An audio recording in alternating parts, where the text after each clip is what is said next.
सांगली लोकसभा मतदारसंघाला पहिलवान चंद्रहार पाटलांच्या उमेदवारीने संपूर्ण मतदारसंघात उत्साहाचं वातावरण पाहायला मिळतं।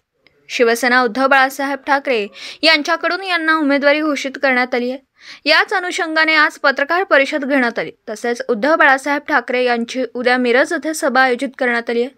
या सभेसाठी बहुसंख्य लोकांनी उपस्थित राहावं असं आवाहन केलं। या प्रसंगी शिवसेना नेते नितीन बानुगडे पाटील, सांगली लोकसभा शिवसेनेचे उमेदवार डबल महाराष्ट्र केसरी चंद्रहारदादा पाटील, जिल्हाध्यक्ष संजय बापू विभूते तसेच मोठ्या संख्येने कार्यकर्ते उपस्थित होते।